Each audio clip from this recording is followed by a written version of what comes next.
So late failure of blebs, just like death and taxes, blebs also fail almost always over a long period of time. They may fail due to a wide variety of reasons. All of them have one common feature, that is fibrosis. Now if you look at the histopathological nature of fibrosed blebs and functioning blebs, these functional blebs have a lot of microcystic spaces, with failed blebs having proliferation of fibroblasts. So we have looked at various things to combat this fibrosis and have kind of settled down on mitomycin C as the best possible agent. The point I am trying to make here is that a significant percentage of blebs fail in the long term, irrespective of how beautiful your success rates are in the first 5 years of practice. Things usually change over a period of time, and reports suggest that nearly 50% of blebs fail by 10 years. So in such cases, do you want to do a repeat trab or do you want to put in a tube? So we are going to evaluate these two options through success rates and complications, right? So success rates, we generally describe it as either complete or qualified success. We'll also look at the morbidity associated with either of these two options, and we'll look at the complications, early versus late, and also the minor complications ones versus the serious ones. So obviously this question was first answered in a very strong manner through a level 1 high quality study called the TVT, and if you were to rely only on the results of the TVT, it's an absolutely huge victory for tube surgeries, because the success rate was much better than traps at 5 years, and the early post-op complications were also much lower in the tube group. With trabeculectomy, almost all the early post-op complications were either wound leaks or hyphema, generally things which can be managed, but still. The late complications were similar between the two groups, and the serious complications were also the same.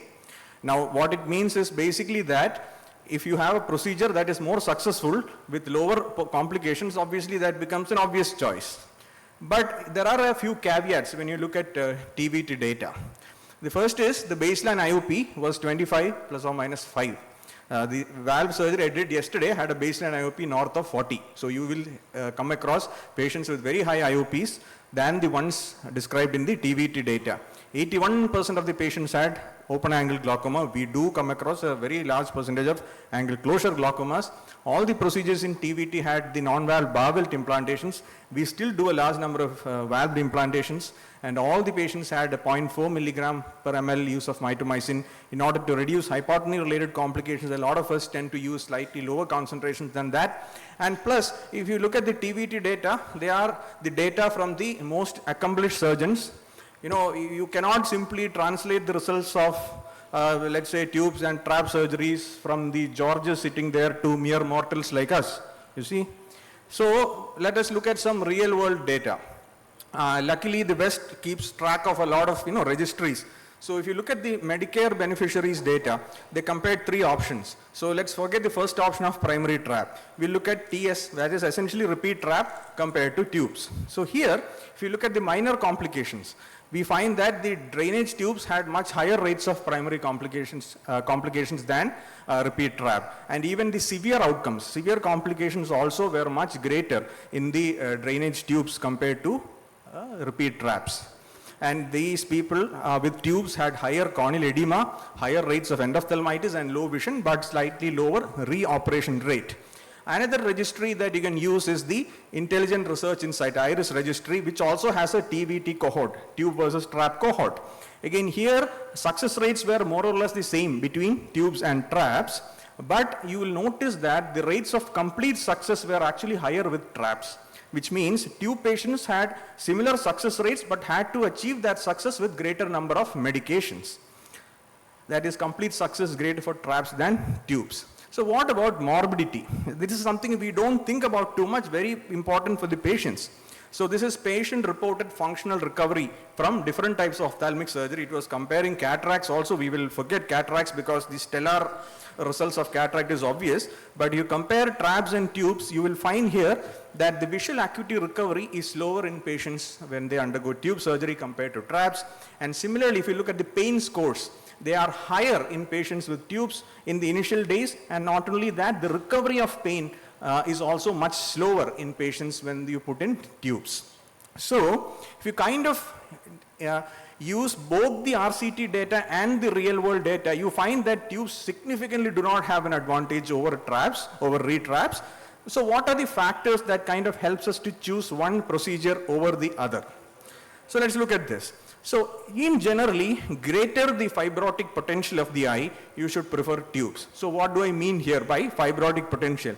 You have a failed bleb in front of you. You kind of see how back the original surgery was done. If that failure has happened in the first 6 months or a year, it means that there is a very good chance the repeat trab is going to fibrose as well. But if it has failed after 5 or 10 good years, then obviously it makes sense to do a repeat trab. But otherwise, the faster the failure, you kind of prefer tube surgery. And what was the indication for the first trab? Was the first trab done for a uveitic glaucoma or an NVG, or did the patient have multiple surgeries pre or post the trab? Let's look at this example. In such cases, you prefer tubes. You see, this is a failed trab, right? But you can see emulsified bubbles, pseudophakia. You know, the patient has had multiple surgeries, and look at the conjunctiva. You think another trab is going to work in this patient? Absolutely not. In fact, in this patient, I had to put in a infranasal tube. Now, another interesting thing is you look at the baseline IOP. The lower the baseline IOP, you prefer trabs, or the other way around, higher the baseline IOP, you can prefer tubes. So this is well established both from the IRIS registry trial. If you can see here, whenever the baseline IOP is beyond 26, tubes actually perform better than trabs. But at lower levels of IOP of baseline 23 and all, trabs tend to perform better. And this is also found in the combined data from TVT and PTVT studies, which also showed that if you put a cutoff of 25 millimeters of mercury, the tubes perform significantly better than trabs. But if you keep IOPs between 21 to 25 as the baseline, then tubes and trabs almost perform the same. The other obvious issue is the risk of corneal decompensation. So for whatever reason, the greater the risk of corneal decompensation, you tend to prefer trabs more. Obviously, you are looking at patients who have phakic or some corneal pathology.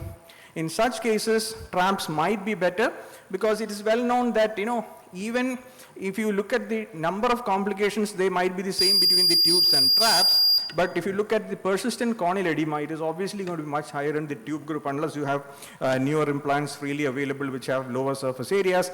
And if you look at the patients who eventually ended up with endothelial corneal transplantation, almost every patient actually had a tube surgery prior compared to trab. So that is pretty obvious.